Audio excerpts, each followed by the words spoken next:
Assalamualaikum warahmatullahi wabarakatuh.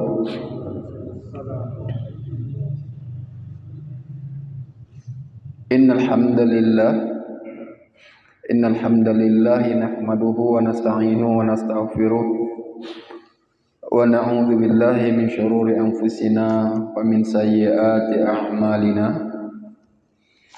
May yahdihillahu fala mudilla lahu wa may yudlilhu fala hadiyalah.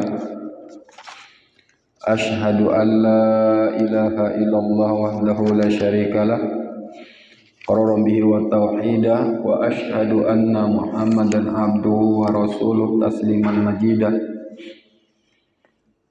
Nusalli wa nasallim ala nabiyyina al-karim habibina Mustafa Muhammadin sallallahu alaihi wasallam wa ala alihi wa sahbihi wa man tabi'ahum bi ihsan ila yaumiddin.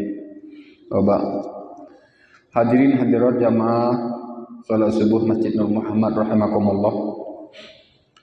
Alhamdulillah, puji syukur kepada Allah Subhanahu wa taala atas nikmat iman, nikmat hidayah Islam dari Allah Subhanahu wa taala. Allah berikan kita kesempatan dan kemudahan untuk bisa melakukan satu kewajiban, yaitu salat subuh berjamaah.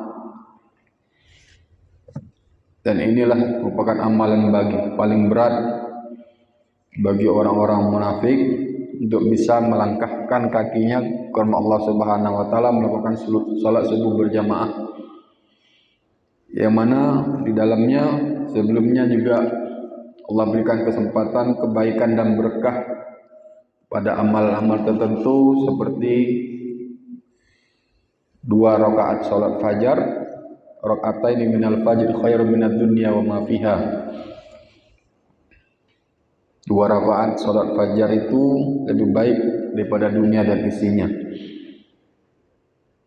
Maka inilah suatu nikmat dan kesempatan anugerah dari Allah Subhanahu wa taala. Tak semua orang mampu dan diberi kesempatan untuk bisa melakukan salat. Dan itu adalah bentuk nikmat dan rahmat Allah Subhanahu wa taala kepada orang-orang tertentu yang Allah permudahkan untuk bisa taat, untuk bisa ibadah. Maka sepatutnya lah dan selayaknya dan sepantasnya lah kita memuji Allah Subhanahu wa taala atas segala nikmat tersebut yang Allah berikan kepada kita, sehingga senantiasa menjadikan kita selalu pandai bersyukur kepada Allah Subhanahu wa taala dan menerima segala ketetapan dan ketentuan Allah Subhanahu wa taala kepada dari kita, imma khair wa imma syarr, baik itu ketetapan yang buruk menurut kita ataupun baik menurut kita. Yang jelas menurut Allah itulah terbaik untuk kita. Kedua, salam dan salam mudah-mudahan senantiasa tertuju kepada Rasulullah sallallahu alaihi wasallam, pada keluarga beliau, para sahabat, tabi'in, tabi'in dan orang-orang yang mengikuti jejak sunnah Rasulullah sallallahu alaihi wasallam. Hadirin hadirat rahimakumullah. Ibnul Jauzi pernah mengatakan, inna awwala tablis iblis alan-nas suddahum anil ilm. Sesungguhnya pertama kali tablis iblis kepada manusia itu yang pertama adalah suddahum anil ilm, menghalang mereka dari mendapatkan ilmu. Fa innal ilma nur, sungguhnya ilmu itu cahaya. Wa idza alfahum masabihum, apabila iblis itu sudah mematikan cahaya dari ilmu itu yang ada pada diri seseorang, khabbatahum kaifa masya'a, maka iblis akan membolak-balikkan, menyimpangkan sesuatu bagaimana yang dikehendaki. Di sini kita memahami bahwa majelis ilmu itulah suatu hal yang penting, karena banyaknya seseorang itu terjebak ataupun terperdaya dari Allah Subhanahu wa taala, maknanya tidak melakukan ketaatan dan malah bermaksiat kepada Allah Subhanahu wa taala dikarenakan tidak adanya ilmu. Maka dalam menafsirkan ayat Umar bin Khattab, sahabat Rasulullah sallallahu alaihi wasallam, ya ayyuhal insan ma gharraka bi rabbikal ilm, ma gharraka bi rabbikal karim. Hai manusia, apa yang membuat kamu itu berpaling dari Rabb Allah kamu, dari Allah Rabb kamu? Maka Umar bin Khattab menafsirkan al-jahlu. Jadi kebodohan itulah yang membuat seseorang itu berpaling dari Allah Subhanahu wa taala. Dan salah satu akar terjadinya kemaksiatan itulah kebodohan seseorang tentang kebenaran. Orang itu berani melawan Allah Subhanahu wa taala, bermaksiat kepada Allah Subhanahu wa taala itu karena memang tidak memiliki ilmu tentang Allah Subhanahu wa taala. Tidak ada rasa khasyah dan muraqabah. Karena pada hakikatnya buah dari ilmu itu menjadikan seorang itu takut kepada Allah. Sehingga apabila kebodohan itu dipelihara, tidak diobati dengan ilmu, karena kebodohan adalah penyakit. Kebodohan itu adalah salah satu bentuk penyakit, dan obat dari penyakit kebodohan ini adalah thalabul ilmi. Maka apabila kebodohan itu senantiasa dipelihara, maka kebodohan inilah yang menyebabkan seseorang itu berpaling dari perintah Allah Subhanahu wa taala. Kebodohan itu diantara satu penyakit yang menyebabkan seseorang itu gharraka bi rabbikal karim, berpaling dari Allah Subhanahu wa taala, atau berpaling dari perintah-perintah Allah Subhanahu wa taala. Alhamdulillah, pada pagi hari ini Allah Subhanahu wa taala mempermudah kita untuk bisa bermajelis ilmu. Mudah-mudahan ilmu ini menjadikan satu cahaya bagi kita, dan dalam proses kita ini masih proses mengobati kebodohan kita, dan kita berharap pada Allah Subhanahu wa taala, nas'alullah afiyah, mudah-mudahan Allah Subhanahu wa taala mempermudah kita dalam setiap bermajelis ilmu dan permudah kita dalam melakukan ketaatan dari ilmu yang kita, pengamalan dari ilmu yang kita miliki. Bila hadirin hadir rahimakumullah, kita masih pada kitab Ighatsatul Lahfan dalam bab ke-11, yaitu masih fi ilaji maradil qalbi min isti'la'in nafsi alaihi, yaitu pada bab masih ke-11 itu pembahasan tentang obat penyakit hati dari dominasi nafsu terhadap hati tersebut. Kita simpulkan sebelumnya bahwasanya para ulama berbeda pendapat dalam masalah nafsu itu. Ada mereka mengatakan nafsu itu 3 pada setiap orang: mutmainnah, lawamah, amaratu bisu. Ada mengatakan mereka zatnya satu, cuma sifatnya aja yang 3. Nah, kaul yang ini yang muktabar, yang jelas adalah perkataan yang kedua ini, bahwasanya nafsu itu satu secara zat, secara sifat 3, dan sifat itu bisa berubah-ubah dari mutmainnah menjadi lawamah dan bisa menjadi amaratu bisu, tergantung kadar tingkat keimanan seorang pada jiwa.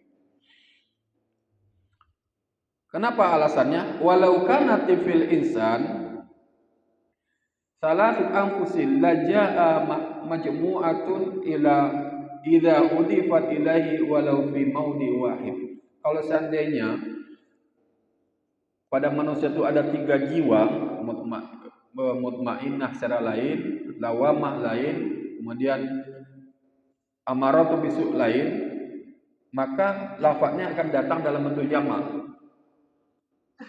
Jamak itu maksudnya dalam kategori, biasanya ada Allah Subhanahu wa taala dalam kata fi nafsika. Kalau seandainya pada jiwa setiap orang itu ada 3 nafsu, maka tentu akan datang bentuk jamak. Fi nufusika, fi nufusihi.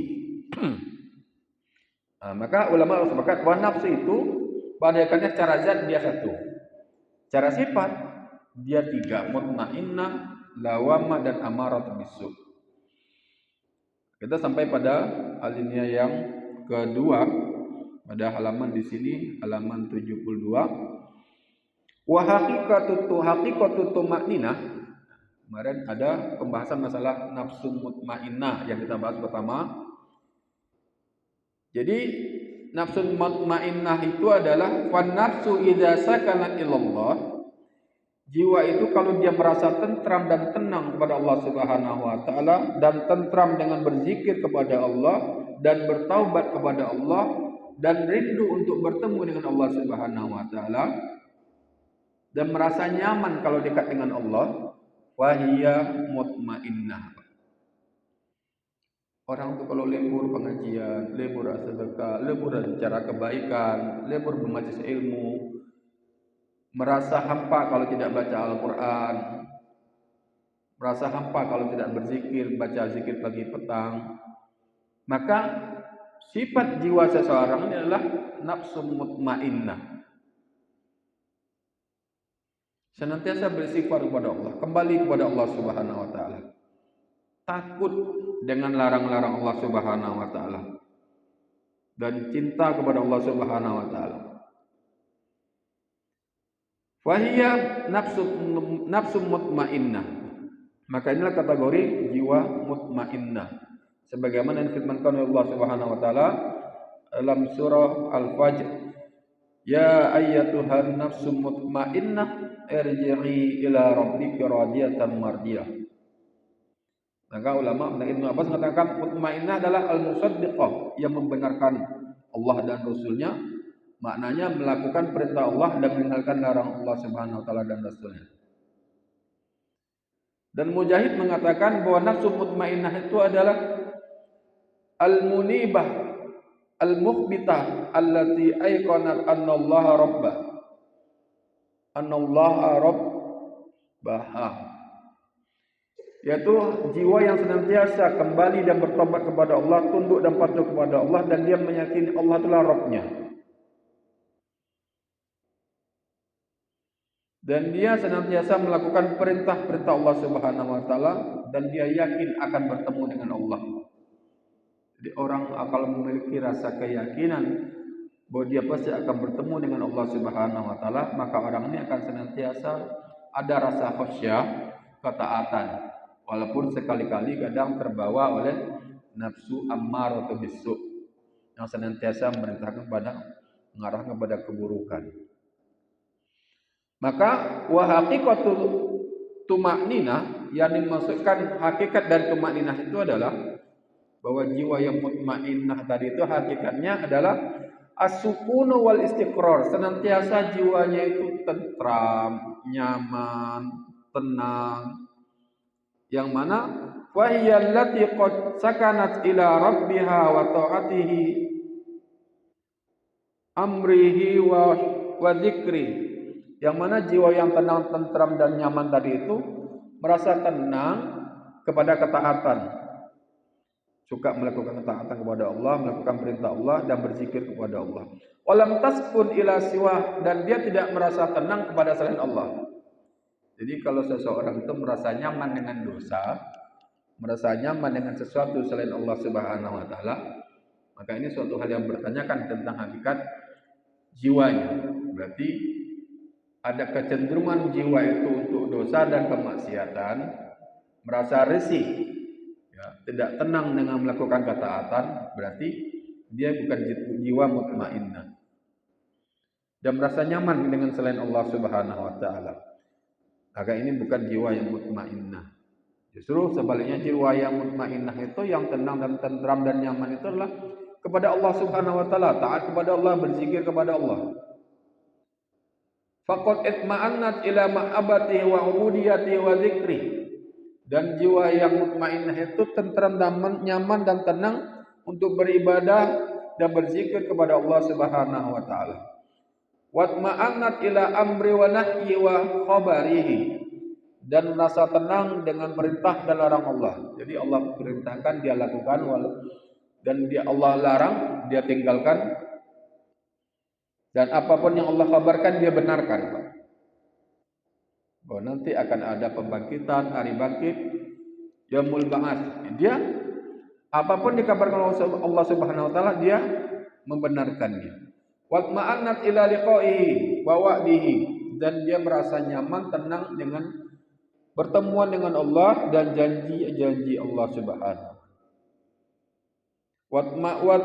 Watma'annat ila tasdiqi bihaqaqi asma'ihi wa sifatihi. Dia merasa nyaman dan membenarkan hakikat asma dan sifat Allah. Allah memiliki asma, nama-nama dan sifat-sifat. Dan dia merasa tenang dan yakin dengan asma dan sifat Allah Subhanahu wa taala. Contoh di antaranya bahwa Allah lah yang mendatangkan madarat, manfaat. Allah yang memberikan rezeki, dia yakin. Allah yang menghidupkan, Allah yang mematikan. Dia merasa nyaman dan tenang, maka jiwanya jiwa yang tenang.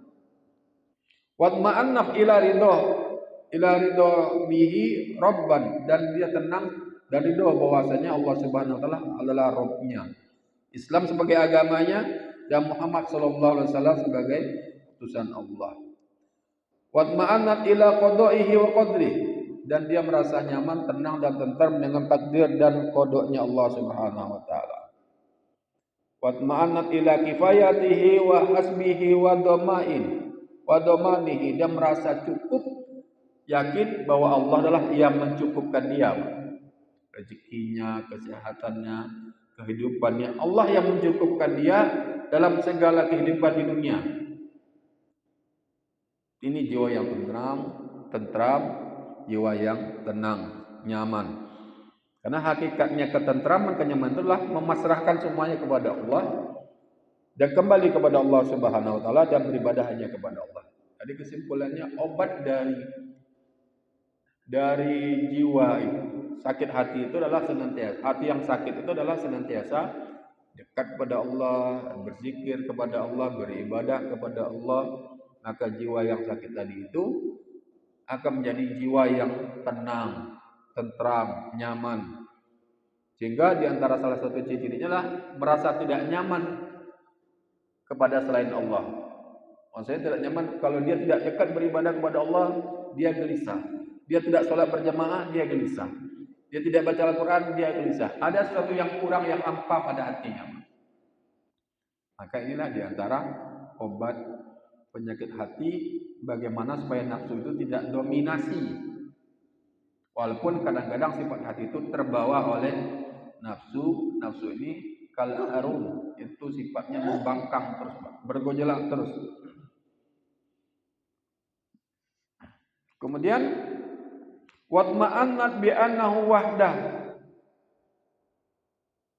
rabbaha wa ilaha, bahwasanya dia merasa nyaman bahwasanya Allah Subhanahu wa taala itulah Rabbnya, ilahnya satu-satunya yang diibadahi, penguasa yang memiliki segala urusannya dan kepadanya akan kembali, dan bahwasanya la ghina laha anhu tarfatal ain, bahwasanya dia selalu butuh kepada Allah Subhanahu wa taala walaupun hanya sekejap mata.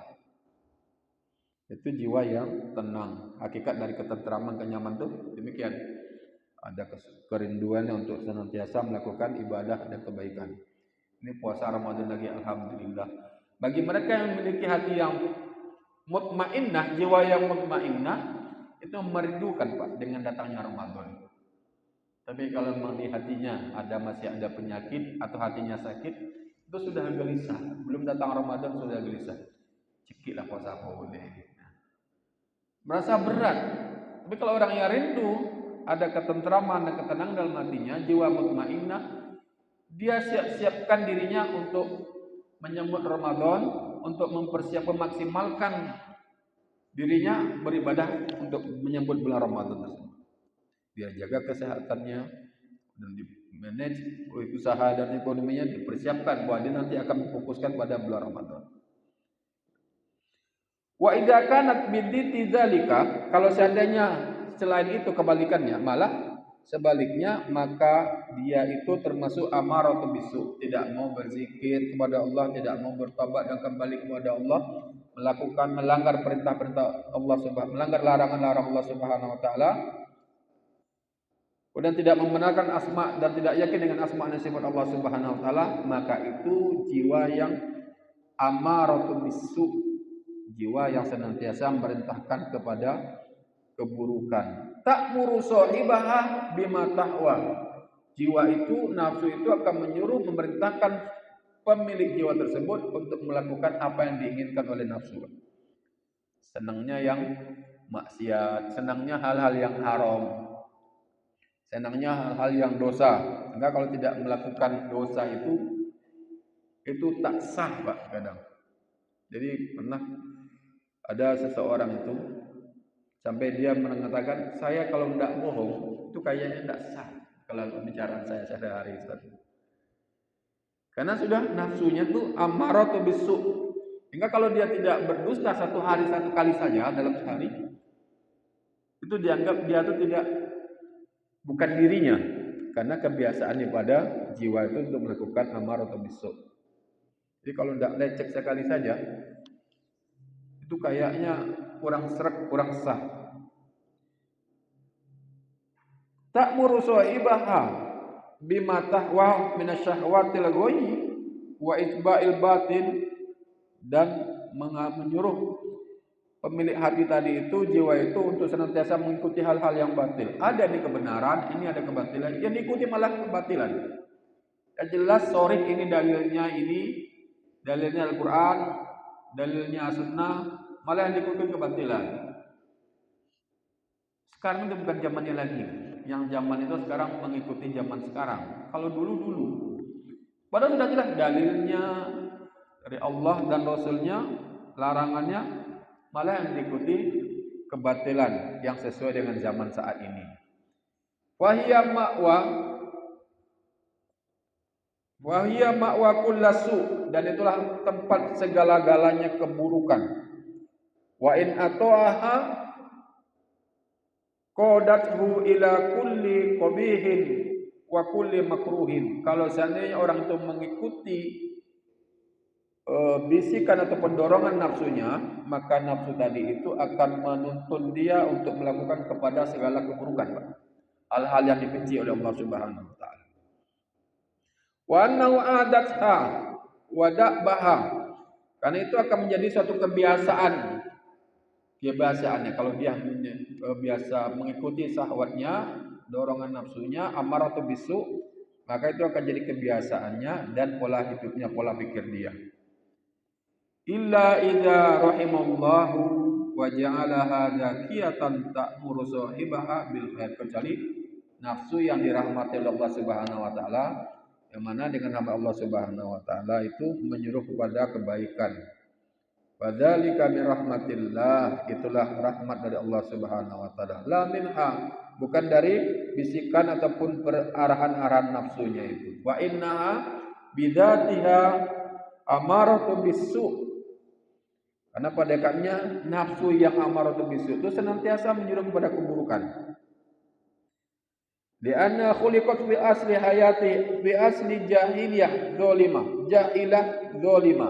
Karena pada hakikatnya jiwa manusia itu diciptakan pada hakikatnya zaluman jahula. Kecenderungan nafsu pada manusia senantiasa melakukan kezaliman dan senantiasa senang dengan kebodohan. Padahal Allah Subhanahu wa taala memerintahkan, inni khalaqtu ibadi hunafa'a kulluhum, aku menciptakan hambaku dalam keadaan fitrah, senang melakukan ketaatan, kebaikan semuanya. Fatalat syaiton, maka setan menggelincirkan mereka sehingga mereka harrama ma halallah wa halala ma haramallah, sehingga mereka mengharamkan apa yang Allah halalkan dan menghalalkan apa yang Allah haramkan.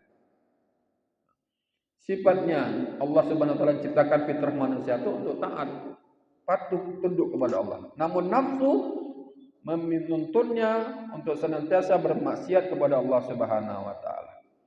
Karena sifat nafsu itu diciptakan sifatnya dalam kebodohan dan kedzaliman, senantiasa melakukan kebodohan, yaitu dosa-dosa, menentang perintah Allah Subhanahu wa taala, dan kedzaliman. Maka obat dari kebodohan dan kedzaliman ini adalah al-ilmu wal adlu, berilmu dan bersikap adil.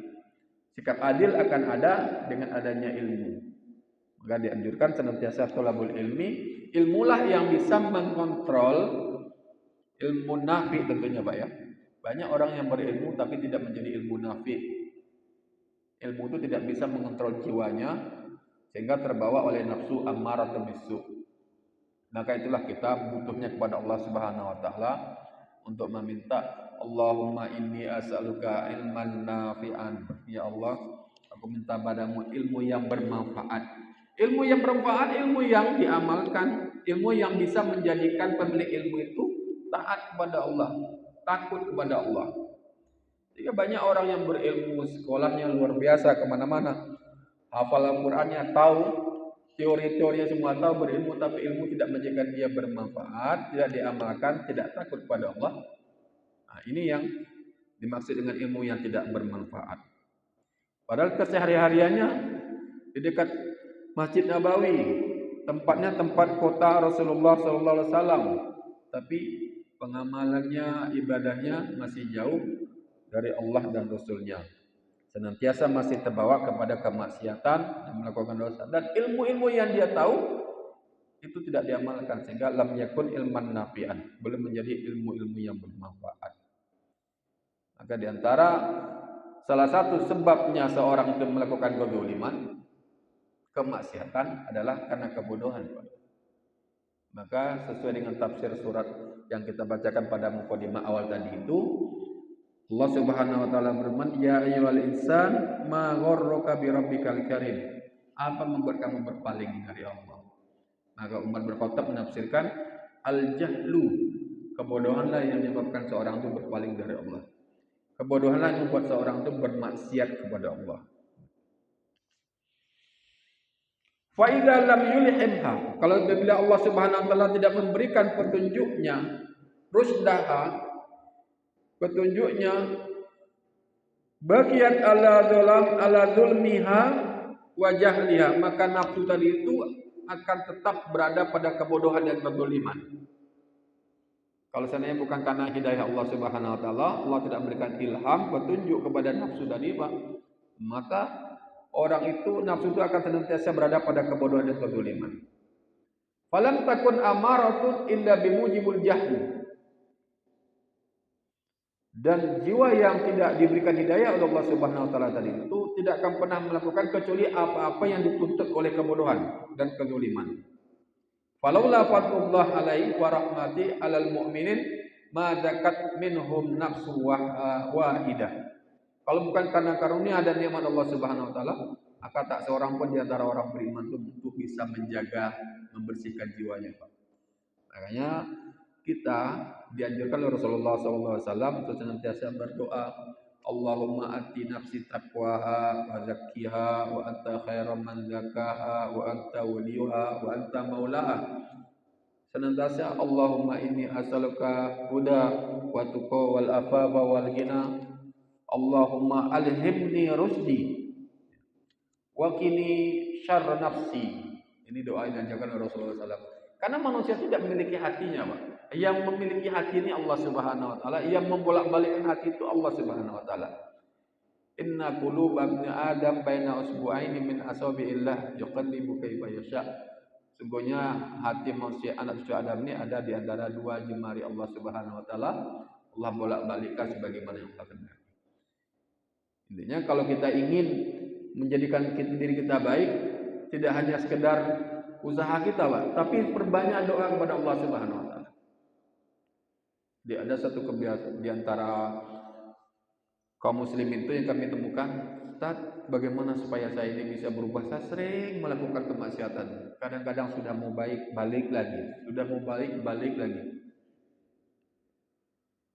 Semua sudah disarankan dilakukan, sudah didoakan, pokoknya sudah mendatangi nasihat-nasihat ilmu itu tahu. Saya tahu dosa ini dosa, saya tahu ini haram, tapi masih tidak bisa untuk meninggalkannya.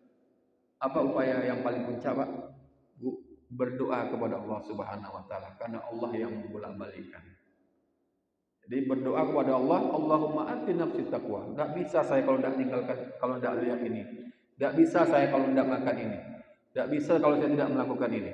Berdoa kepada Allah Subhanahu wa taala Allahumma alhimni rusdi, nafsi rusdi, ya Allah berikan ilhamkan kepada jiwaku ini petunjuk. Ada doa-doa yang lain yang Rasulullah SAW ajarkan, Allahumma inna nas'aluka huda wa tuqa wal afa, banyak. Maka perbanyaklah doa kepada Allah Subhanahu wa taala untuk merubah satu kebiasaan jelek yang dibisikkan oleh nafsu yang amar atau bisu. Jadi kalau kita melakukan sesuatu pada anak kita, perbanyak doa kepada Allah. Allahu yahdik, mudah-mudahan Allah berikan kamu hidayah. Allah yarsyud, Allah berikan kamu petunjuk. Doakan ketika kita mendapat masalah dengan istri kita, masalah pada anak-anak kita, perbanyak doa kepada Allah Subhanahu wa taala, karena Allah lah yang memegang membolak-balikkan hati manusia. Tidak ada yang tidak mungkin bagi Allah Subhanahu wa taala. Kemudian fa idza arada Allah Subhanahu wa taala biha khairan ja'ala fiha ma tadakku bihi wa tasluhu minal iradati wa tasawwurat. Apabila Allah Subhanahu wa taala menginginkan kebaikan pada jiwa tadi itu, maka Allah Subhanahu wa taala akan menjadikan jiwa itu bisa menyucikan dirinya, Pak. Dan bisa memberikan kebaikan dan pandang-pandang yang baik. Wa idza lam yurid, apabila Allah Subhanahu wa taala ingkandaki biha, dengan itu semuanya, zalika tarakaha ala haliha allati khuliqat alaiha minal jahli wa dzulmi. Kalau Allah belum berikan hidayah, Allah akan tinggalkan, Allah akan biarkan dalam kondisi penciptaannya. Manusia itu, nafsu itu diciptakan dengan proses nafsu itu diciptakan dalam kondisi jahal, bodoh dan zalim. Kalau seandainya Allah tidak berikan hidayah, bukan ilham dari Allah, maka kita tidak akan bisa merubahnya. Maka intinya senjata utama adalah doa. Doa kepada Allah Subhanahu wa taala. Maka kesimpulan tadi itu, wa bihadza anna darurat abdi ila rabbih fawqa kulli darurah. Maka di sini kesimpulannya, kebutuhan seorang hamba kepada Rabb-nya adalah di atas segala-galanya, Pak. Kita butuh Allah di atas segala-galanya, tidak hanya kita yang bisa. Nanti saya, misalnya ada kasus sering terjadi nih, Pak. Ada seorang ustaz kadang dekat dengan seorang perempuan dengan alasan-alasan syar'i misalnya. Nanti saya akan buat dia berubah dengan chattingan nasihat-nasihat yang saya berikan melalui WhatsApp saya, IG saya. Sehingga ada orang perempuan curhat, kemudian ustaznya berikan sehat. Niatnya untuk berikan dia hidayah. Dia akan dibalas chattingannya, terus chatting lagi, dibalas chattingannya. Terus chatting lagi, dibalas chattingan. Akhir-akhirnya sang perempuan ini dengan ustadznya ada hubungan gelap. Ada hubungan gelap, hubungan terlarang. Ini sering terjadi, Pak. Jadi merasa dirinya bisa merubah seseorang. Saya akan merubah dia, akan jadikan dia berjibah besar. Saya akan jadikan dia mau sholat. Pak, Bu, yang bisa membolak-balik hati kita itu Allah Subhanahu wa taala.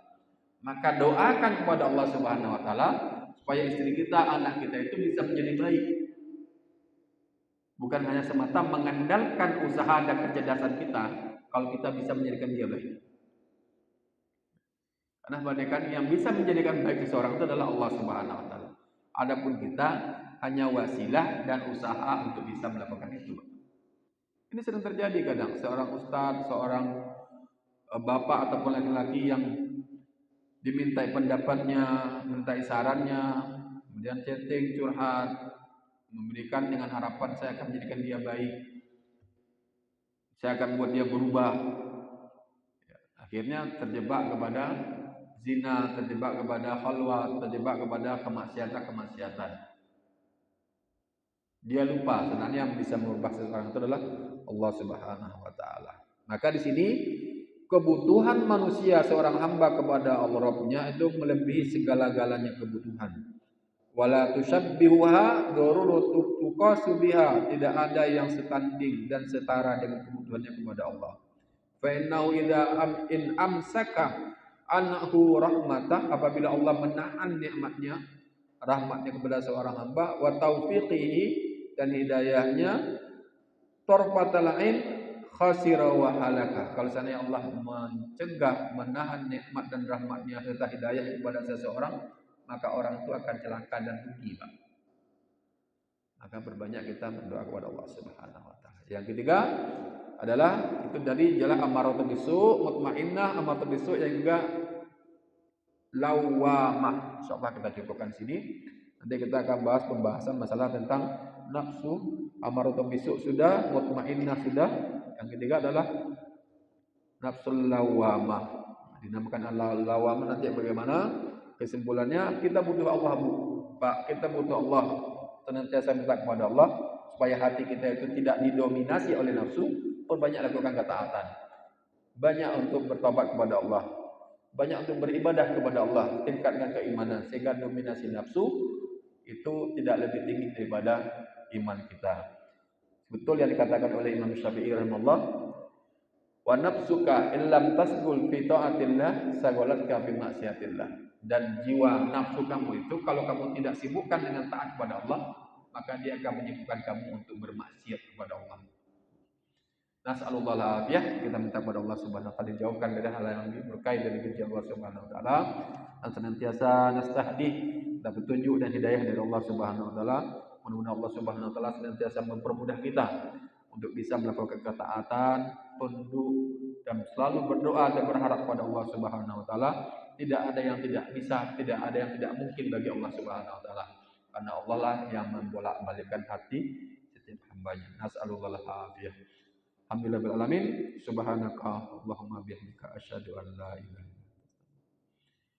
Wabillahi taufiq hidayah. Assalamualaikum warahmatullahi wabarakatuh.